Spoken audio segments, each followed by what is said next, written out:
네, 최강욱, 정의준, 김성애 나를 위해 이재명 제 10회 방송 시작하겠습니다. D-9일. 예, 이제 정말 코앞으로 다가왔습니다. 지난주 일주일 자리 비우신 우리 정 교수님 함께 하셨습니다. 아유, 예. 예. 안녕히 계세요. 예, 좀 죄송합니다. 오랜만에 나왔는데 또 오랜만에 나오니까 좀 어색하기도 한데 예, 빨리 적응을 해야죠. 아, 예, 뭐 어색하시긴요. 뭐 그동안 또 근로 여기저기에 기고하시면서 또 엄청난 선거 운동을 하셨던데 프레시안과 오마이뉴스에 예, 각각 기고를 하셨었죠. 예, 뭐 할 수 있는 거는 뭐든지 해야 되지 네네. 않겠어요? 그래서 그 시간을 좀 내서 그 이번에는 특별히 이렇게 한쪽을 일방적으로 뭐 이렇게 그 하는 것보다는 가운데에서 좀 고민하시는 분들, 네네. 머뭇거리시는 분들, 이제 아직 마음을 정하지 못하신 분들을 좀 염두에 두고 네. 그분들에게 좀 이재명의 장점이라든지 이재명을 선택해야만 하는 그러한 이유들을 좀 완곡하게 설명을 드렸어요. 아, 네네. 보통 제가 굉장히 직설적으로 글을 써서 좋아하는 분도 있고 싫어하는 분도 많았는데 이번에는 굉장히 간절한 마음으로 조심스럽게 좀 썼습니다. 오늘도 또 프레시안이랑 오마이뉴스에 네네. 써서 아마 올라올 텐데 월요일 오전은 항상 기사가 좀 넘치니까 좀 이따 올라올 것 같긴 합니다. 근데 이제 진짜로 이제 D-9 이제 한 자리 숫자가 됐잖아요. 그리고 또 내일이 또 3.1절이라서 그냥 아낌없이 다 쓰기로 했습니다. 보통은 며칠 이제 간격을 두는 네네. 게 일반적인데 그냥 오늘 다 올려달라고 그렇게 얘기를 했어요. 그래서 지금은 뭐 우리가 할 수 있는 것은 뭐든지 다 하자. 뭐 저도 그러한 자세입니다. 네, 저희 아래 요 영상 설명란에 댓글에다가 프레시안이랑 오마이뉴스 기사 링크 달아 놓을 테니까요. 여러분들 밥가리 하신 재료를 좀 많이 활용해 주시고 저도 사실 프레시안의 교수님 기고하시는 거를 자주 보면서 예, 되게 인상 깊게 읽었던 기억이 나거든요. 예, 그래서 옛날인데. 예, 그러니까 예전에 그래서 언제 한번 뵐 기회가 있었으면 좋겠다고 생각했는데 이렇게 뵙게 돼서 정말 예. 저희 최강욱 대표 최강욱 의원. 최고위원님 자꾸 대표가 입에 배서 100분 토론에 출연해서 또 상대방들을 격파를 잘 하고 와주셨고요. 오늘 28일 오후 5시까지가 재국민투표 마지막입니다. 재국민투표 기간인데 지금 유튜브를 생방송으로 보고 계신 분들 마지막 투표 꼭 좀 많이 참여해 주시고요. 투표하신 투표용지는 외교 행랑에 싸서 인천공항까지 들어와서 인천공항에서 그 투표용지를 다 거기서 분류를 합니다. 그래서 해당 선관위로 가서 지역별로. 지역별로 저장이 되고 그래서 이게 재밌는 게 그걸 인천공항에서 해요? 인천공항에서 합니다. 이게 재밌는 게 미국에서 민주당을 얼마 찍었는지 국민의힘을 얼마 찍었는지 알 수가 없어요. 전 세계 걸 인천에서 합쳐서 거기서 확 나가서 그 표는 구분이 안 되거든요. 이유가 있나요?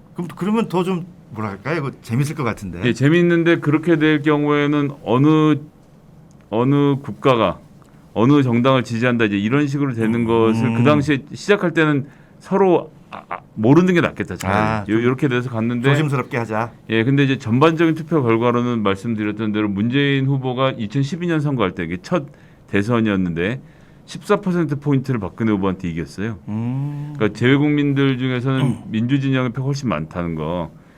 이게 뭐 이렇게 비교할 건 아닙니다만 심상정 후보도 지난번 선거 때 200표 차 신승을 하실 때 재외국민에서 마지막 가는데 거기서 300표가 넘게 차이가 나서 재외국민 투표가 없었으면 졌다 뭐 이제 꼭 그런 건 아닙니다만 표 차이 여기저기서 나긴 하지만 재외국민 선거에서 진보 진영에 투표하시는 분들도 많고 더 많아서 이제 재외국민 선거 매우 중요하니까 끝까지 잘 해주시고요. 네, 자 이제 오늘 방송 현안부터 좀 짚어보겠습니다. 오늘 민주당 긴급 의원총회가 어제 있었는데 요 이야기하고요. 법정 토론, TV 토론회 두 번째 있었던 얘기 좀 한번 나눠보겠습니다. 이재명 후보가 금요일 TV 토론에서 이번 주 민주당 의총에서 확실한 정치개혁의 의지를 밝히겠다라고 했고 금요일에 송영길 대표가 의총 소집해서 실제로 하기로 했던 것들에 대한 결의를 했습니다. 지금 중대선거구제를 받는 것을 기본으로, 그러니까 중대선거구제 같은 경우는 지금은 이 지방의원 선거부터 먼저 적용해서 시작을 하려고 하는 움직임입니다. 그래서 이거는 국회의원 선거까지 아직 열린 건 아니고요. 그 다음에 위성정당 방지법에서 위성정당을 만들지 않겠다라고 선언도 지금 해놓은 상태인데 미성정당 같은 경우 이제 국민의힘이 또 어떻게 나올지를 사실 알 수가 없는 상태라서 그래서 이제 법을 고치자라는 얘기를 했습니다. 잘 아시는 것처럼 국무총리도 국회에서 추천을 받는 걸로 하고 네. 거기에 따라서 이제 내각을 국무총리가 구성할 수 있도록 하는 것. 그다음에 이제 개헌으로는 대통령 4년 중임제로 개헌하는 거. 물론 이건 이번에 당선되는 사람은 상관이 없고 이게 추진이 될 경우는 이재명 후보가 대통령이 된다면이지만 이재명 정부 임기가 1년 줄어드는 거죠. 원래는 그래요? 그럼요. 원래는 2027년 5월까지가 임기인데 예, 예. 2026년에 있을 지방자치 선거랑 대통령 선거 일정을 일치시키면 예, 예, 5월까지가 임기인데 6월에 선거를 같이 해야 되잖아요. 그러니까 8월까지로 임기가 1년 가까이 줄어들게 되는 거죠. 그럼 이거의 취지는 결국 이제 앞으로는 지방선거랑 대통령 선거를 그냥 한날 한시에 같이 치른다. 그래서 이제 총선을 중간 평가의 기제로 삼고 대통령 선거와 지방 선거를 한 날에 치르고 한 번 그러니까 그 연임만 가능하게 예.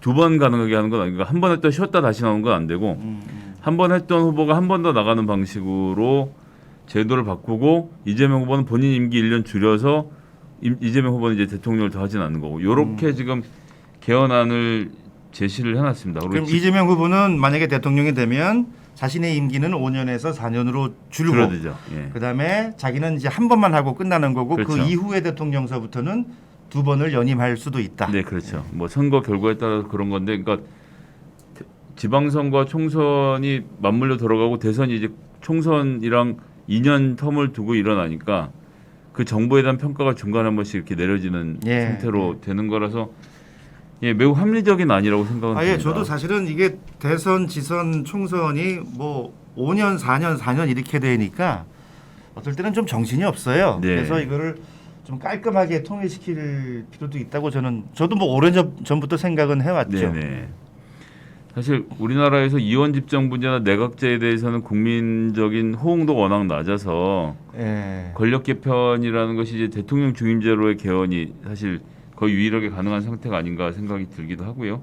대신 제왕적인 대통령의 힘은 책임 총리제 등으로 해서 권력을 분산하는 것은 물론 포함해서 진행해야 된다고 지금 생각하고 있고 이번에 또 민주당이 새롭게 얘기한 것은 여야정 정책협력위원회를 구성해서 국정기본계획을 야당과 함께 짜겠다고 하는 것이고요. 양극화 극복을 위해서 사회적 대타협위원회 또 구성을 해서 여러 가지 사회적 난제들을 여러 시민단체, 정부, 정당 관계자들이 함께 모여서 논의해보자는 입장까지 냈습니다. 그래서 사실상 이재명 후보가 얘기했던 정치개혁을 민주당이 다 추진하겠다고 하고 뭐 선언문을 통해서 지금까지 해왔던 전횡과 오만, 불손에 대해서 또 다시 한번 고개를 숙이고 사과하는 모습을 보여줘서 그 진정성을 더 키웠습니다. 이렇게 되면 정의당이랑 국민의당 같은 경우는 고민이 좀 많이 되겠죠. 그죠. 안 받기 어려운 상황이죠. 네. 근데 한 가지 좀 궁금한 게 저는 이제 이재명 후보가 그 대통령으로서 자기가 이제 되면 대통령으로서의 권한을 내려놓겠다는 거잖아요. 네. 대표적인 게 이제 국무총리를 국회에서 추천한다는 건데 이거는 그러면 이재명 대통령이 만약에 이제 대통령 자리에 오르면 곧 시행을 하겠다는 이번부터 시행하겠다는 그렇죠. 건가요? 예. 보통은 이제 대통령이 지명 임명을 하고 총리를 이제까지는 그렇게 해서 이제 총리가 섰는데 그러면 이 경우는 국회에서 뭐 여야가 합의를 해서 한 사람을 추천을 하고 그러면 대통령이 이것을 추인한다 뭐 이런 방식이 되나요? 근데 이제 뭐 이거는 현재 구조로 놓고 보면 민주당이 어쨌든 다수당이기 때문에 예, 추천을 하는데 다만 야당의 반대가 없는 사람으로 하겠다라는 이야기로 이해를 해야 되겠죠. 지난 문재인 정부 뭐 이명박 박근혜 정부 다 마찬가지인데 청문회에서 불가 판정이 났는데 그냥 밀어붙인 경우들이 있었잖아요. 이번에 총리 같은 경우는 양쪽이 합의할 수 있는 인사로 하겠다라는 것이고 추천 자체는 뭐 민주당이 있기면 아무래도 더 반영이 되긴 하겠죠.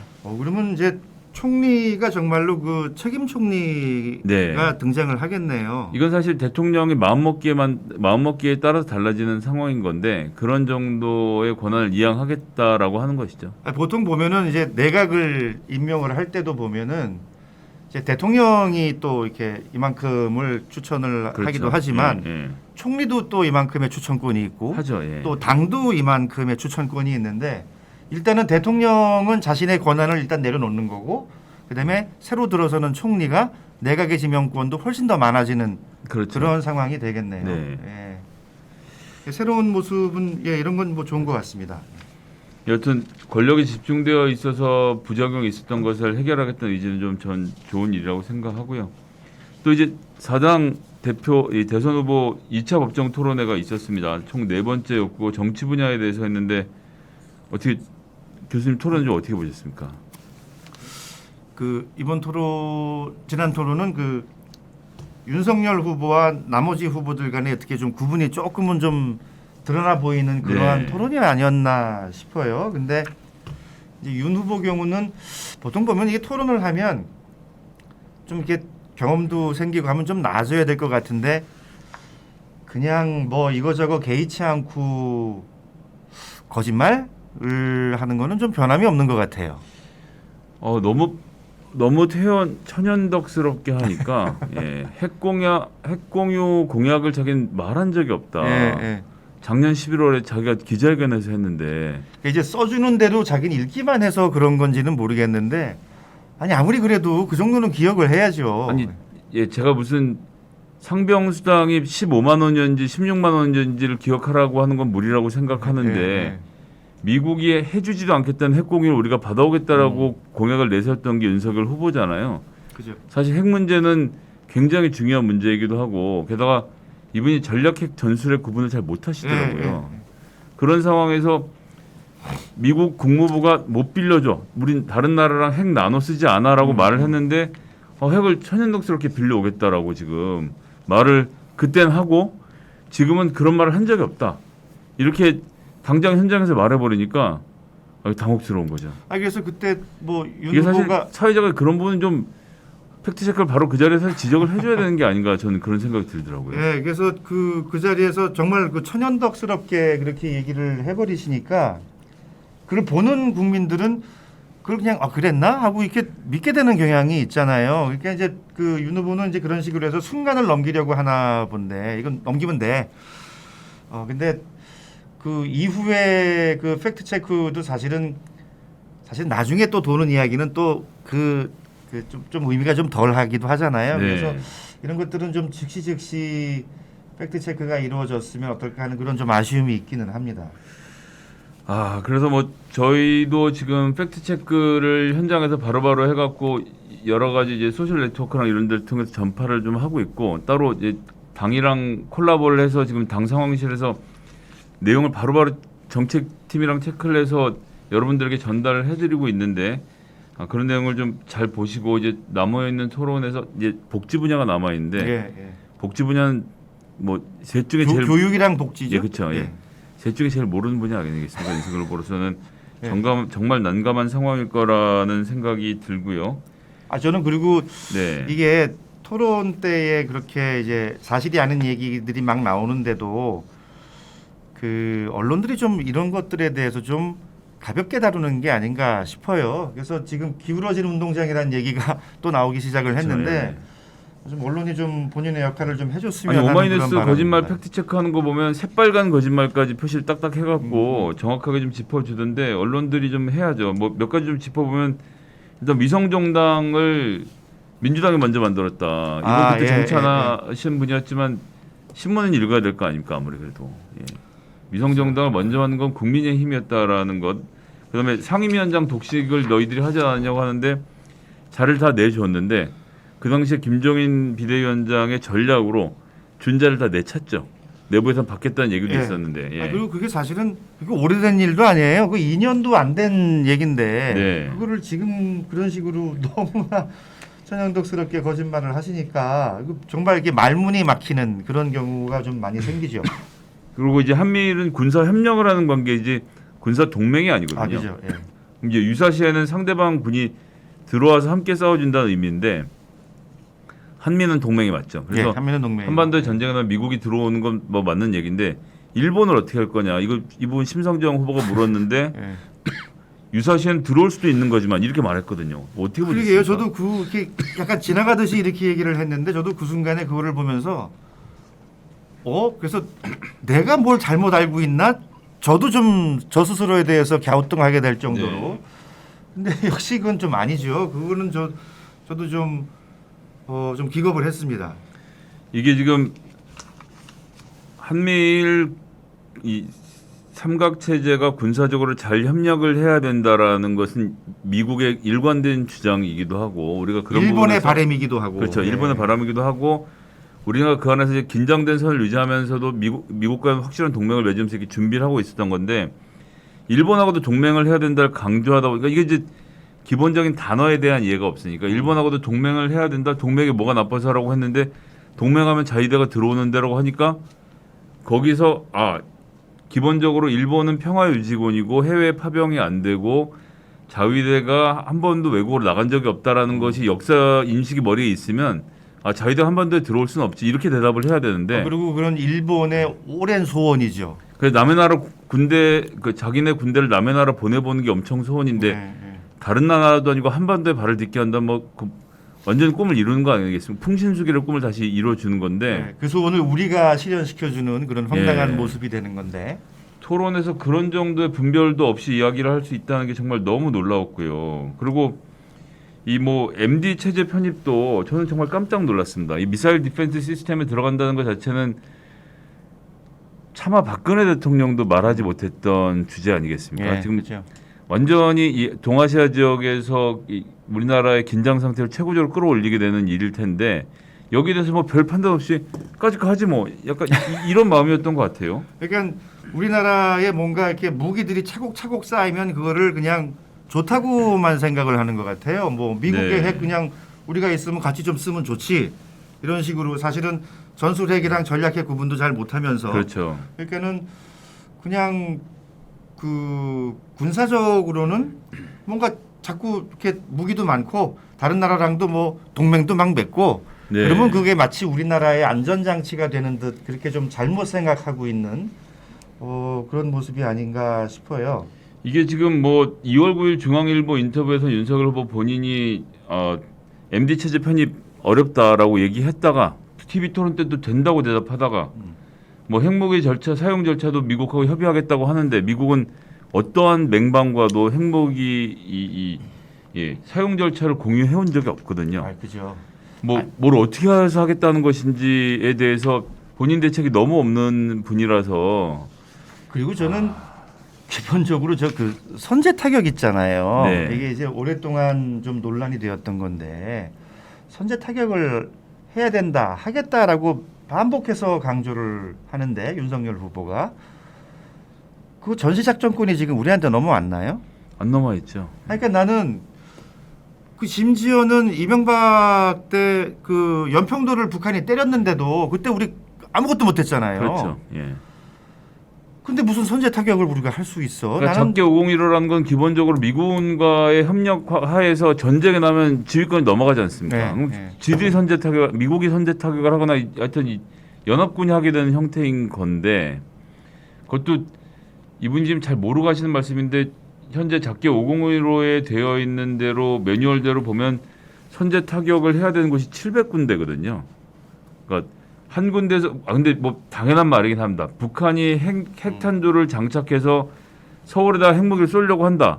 그럼 전면전이 맞죠. 그죠. 그거 누가 모르는 사람이 있습니까? 근데 그걸 굳이 나가서 얘기하는 이유도 모르겠고 그렇게 했을 경우에 선제 타격이라는 게 700군데다 미사일을 때리는 게 되는 거고 그럼 저쪽은 장사정포로 반격을 할 테고 미국이 지금 이 방법을 안 쓰는 이유가 개전 3일 안에 시빌리언 포함해서 그러니까 민간인 포함해서 300만 명 정도 희생자가 날 거라고 판단해서 못 돌리는 거잖아요 지금. 여러분들 기억하실지 모르겠는데요. 클린턴 대통령 때 네. 영변 핵시설 때문에 그렇죠.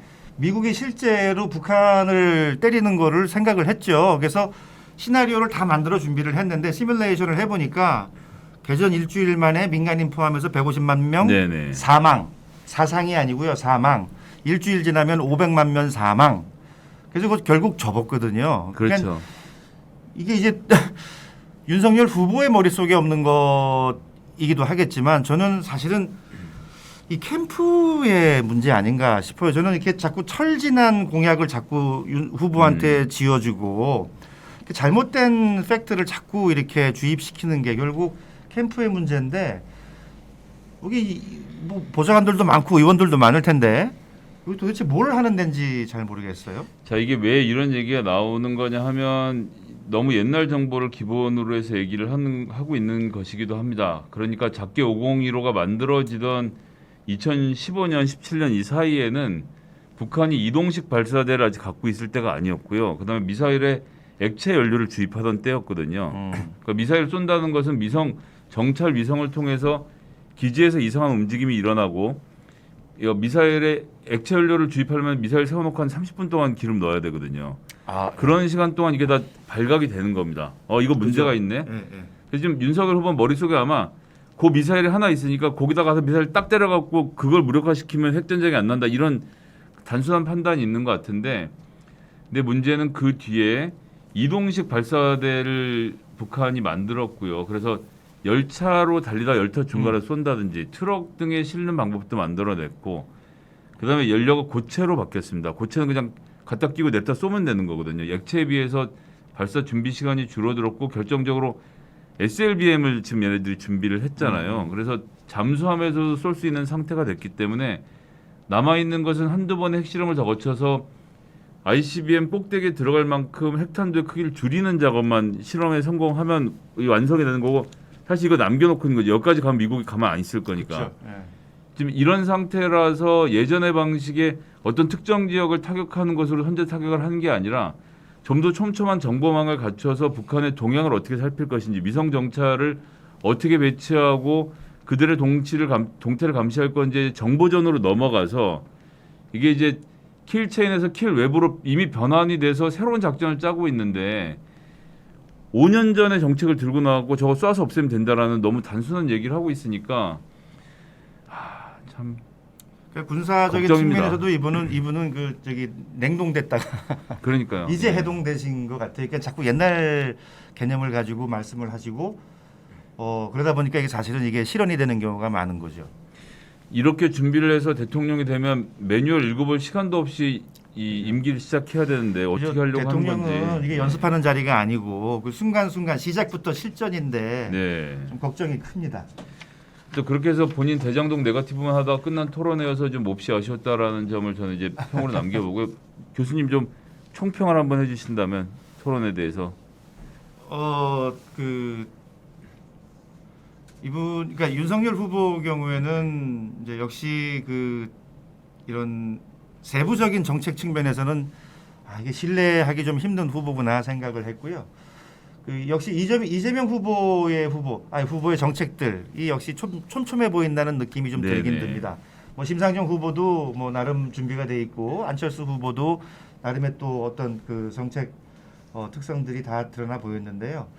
윤 후보 경우에는 좀 이제 불안하다 그런 느낌이 들고요. 또 이분 반복되는 특성이 있는 것 같아요. 지난번에도 이재명 후보에 대한 네거티브를 막 하다가 심상정 후보한테 질문을 던지고 막 이랬는데 그렇죠. 이번에도 사실은 안철수 후보한테 갑자기 질문을 던져서 안 후보가 그거는 제가 대답할 게 아닌 것 같습니다. 이렇게 조금은 좀 어색한 장면이 만들어지기도 했는데 이런 토론이니까 역시 이 대화의 어떤 기술이라든가 이런 게 중요한데 대화의 기술은 물론이고 그 대화의 어떤 진정성 측면에서도 이게 우리 국가를 이끌 만한 인물인가 하는 그런 의구심은 가실 수가 없는 거죠. 네. 하여튼 뭐 그렇게 해서 토론에 대한 이야기 해봤고요. 오늘의 공약. 일하는 사람 모두를 위한 정책에 대해서 이야기를 좀 드릴까 합니다. 근로기준법이라는 게 원래는 있잖아요. 그래서 그죠? 노동자들을 포괄하고 있는데 우리나라는 노동자가 아닌데 노동을 하고 있는 사람 되게 많죠. 그죠? 플랫폼 노동자라고 불리는, 그러니까 택배 기사들도 자기 차를 갖고 있기 때문에 자영업자로 분류가 되는데 네. 사실상 택배 회사로부터 고용돼 있는 거나 다름없고요. 그죠? 네. 그 외에 이제 특수고용 노동자들 또 그다음에 프리랜서들 이런 분들이 이번 코로나를 겪으면서 이거 이대로 놔두면 안 되겠구나라는 것이 전반적인 인식이 생겼던 것 같습니다. 우리나라의 이 노동의 체계라고 할까요? 그 신분이라고 할까요? 이게 좀 잘못 만들어진 것 같아요. 그래서 이 직장의 울타리 안에 계신 분들 간에도 이 계급의 사다리가 있고 있죠.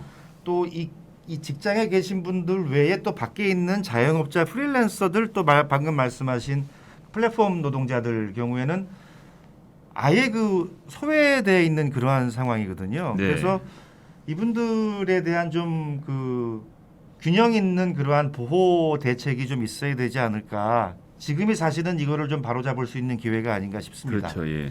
특히 보면은 직장 안에서는요, 그 정규직도 또 이제 일반직 정규직이랑 그 무기직이라고 하는 분들은 네. 아니거든요. 이 두 집단 간에는 임금은 물론이고 승진에도 이 차이가 있죠. 사실 승진은 거의 이제 어려운 상황이고, 그렇죠. 예. 임금은 반 이하를 받는 거거든요. 그다음에 또 같은 직장 아니어도요, 또 일반직, 정규직, 무기직, 그다음에 또 용역이나 위탁 계약직들이 있어요. 이분들 경우에는 사실은 뭐 노조 가입도 안 되고 또 그런 보호도 안 되고 복지 혜택에서도 완전히 이제 밀려나 버리거든요. 네. 그래서 직장 안에서도 이렇게 다단계인데 이분들은 그래도 직장 울타리 안에 있으니까 여러 가지 뭐랄까요, 뭐 근로기준법이라든지, 그럼요. 예. 맞습니다. 그다음에 이제 노동위원회, 지방노동위원회, 중앙노동위원회에서 어디 호소라도 해볼 때 예, 보호를 받을 수 있는 그러한 그 틀들이 있어요. 근데 이 울타리, 직장의 울타리를 밖으로 벗어나면은 이게 아무것도 없는 거예요. 그냥 이런 그 프리랜서들이든 자영업자들이든 이번에 이제 코로나 때문에 그런 것들이, 그런 문제점들이 여실히 드러나기도 했지만 이분들은 다쳐도 문제고 고용의 안정성에 있어서도 문제고, 네. 그러니까 아무런 사회적인 프로텍션이 없는 그러한 분들이기 때문에 이번을 기회로 해서 이분들에 대한 어떤 사회적인 안전망을 제공해야 될 어떤 필요성에서 더 나가서 어떤 국가의 의무가 있지 않나, 저는 그렇게 생각을 합니다. 그래서 이제 근로기준법에 적용을 받지 못한 노동자들을 보호하는 포괄적인 입법에 대해서 지금 말씀을 이재명 후보가 공약으로 내세운 것이고요. 그것의 또 한 예로 자영업자, 소상공인, 그리고 노동자, 상병수당, 지금 OECD 네. 국가 중에서 우리나라 말고는 다 주고 있는, 아프면 나오지 않아도 돈을 벌 수 있도록, 그러니까 그 수입을 메꿀 수 있도록 만든 상병수당을 보편적으로 도입하겠다. 또 전국민 산재보험을 도입해서 꼭 노동자가 아니다라고 하더라도 다쳤을 경우에 보상을 받을 수 있도록, 프리랜서나 특히 배달 노동자 같은 경우는 다치기도 많이 다치는데 이런 많이 데는 다치죠. 예, 많이 보호가 안 되고 다치고요. 있었거든요. 또 심하게 다치고 또 너무 아파요. 다치시면은. 네. 예, 이분들 경우에는. 그래서 그 이분들에 대한 대책을 특별히 세워야 되는데, 뭐 아까 한 얘기에 조금 반복 같을지 몰라도요. 우리나라는 이 직장에 고용됐느냐 아니냐가 사실은 네. 죽느냐 사느냐의 문제가 될 그렇습니다. 정도로 예.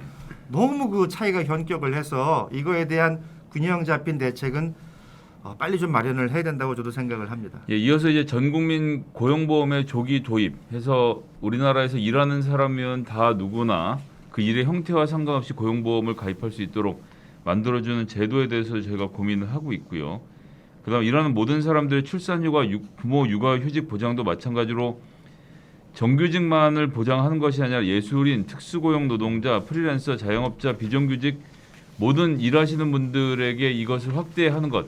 사실 출산수당 많이 준다고 애를 낳는 건 아니잖아요. 예, 아이를 키울 수 있는 환경을 만들어 주는 것, 그런 기초를 깔아드리는 일을 이재명 후보가 하려고 지금 공약으로 준비를 해뒀습니다. 이런 상황들 좀 같이 봐주시고요. 이재명 후보가 어떤 지금 우리가 법적으로 정해놓은 정말 노동자 그것도 주로는 50인 이하, 50인 이상의 사업장에서 일하는 분들만, 정규직만 보고 있는 혜택을 모든 노동자분들, 모든 일하는 분들로 넓혀가려고 하는 노력을 하고 있다라는 점을 좀 강조해서 말씀드리고 싶습니다.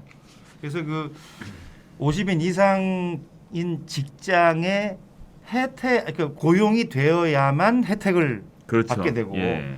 그게 아니면 사실은 세금 똑같이 내는데 이게 사실은 거의 그 불이익을 받는 수준이거든요. 네네. 그런 식으로 정책이 짜여져서는 안 되지 않나 생각을 합니다. 예, 그래서 이것을 이제 한마디로 해서는 일하는 사람 권리보장 기본법을 제정하겠다라고 하는 것이 이재명 후보의 주요한 공약이라는 점.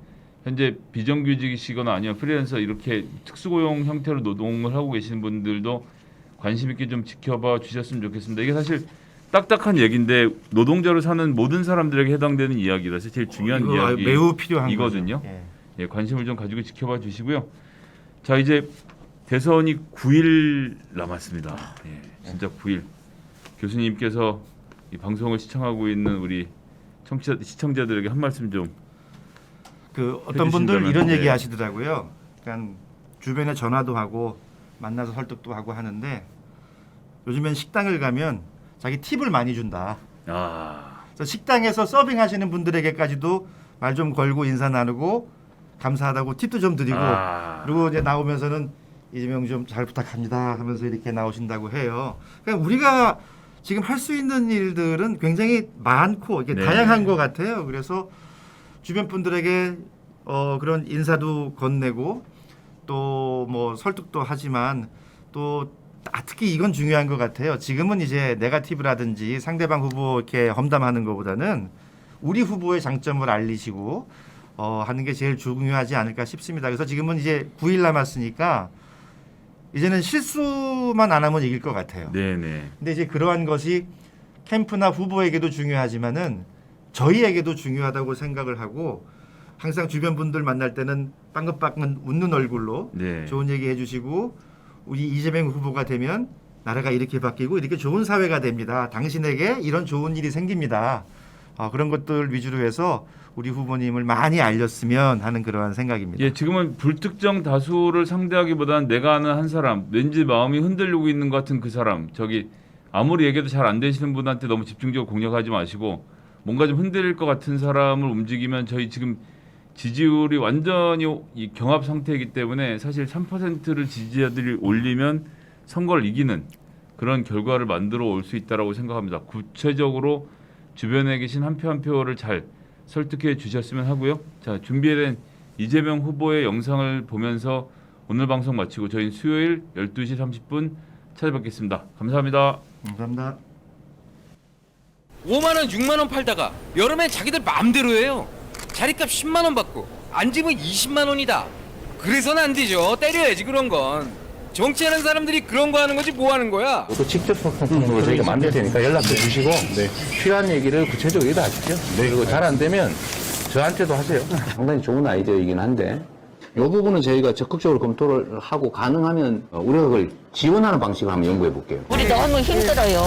많이 좀 도와주세요. 국민의 요구를 듣고 실천하는 것. 상황을 쭉 파악을 해서 여러분들이 혹시 억울한 점이 없는지 제가 좀 챙겨보겠습니다. 이것이 이재명의 경제입니다. 힘들 때는 제가 앞서가겠습니다. 즐거울 때는 여러분의 뒤를 쫓겠습니다. 언제나 우리 국민들 옆에서 나를 위해 유능한 경제 대통령 함께 만들어가겠습니다. 이재명. 정치는 나쁘다. 정치는 말뿐이다. 정치는 바꾸지 못한다. 정치는 한심하다. 이재명 경기도지사가 공공배달앱 개발 추진과 함께 내년 중학교 신입생을 대상으로 하는 평상과 그늘막 우상교복 등 지원 불법 사업을 시설물로 인해 몸살을 앓던 경기도가 도내 신천지 종교 시설을 강제 봉쇄하고 집회를 금지. 대한민국 국민들은 정치가 국민을 위해 일하기를 원합니다. 이재명은 일을 잘 압니다. 일을 잘 합니다.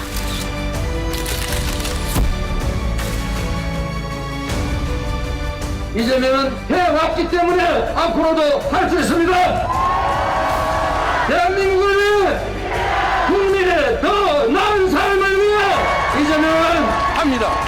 유능한 경제 대통령 이재명.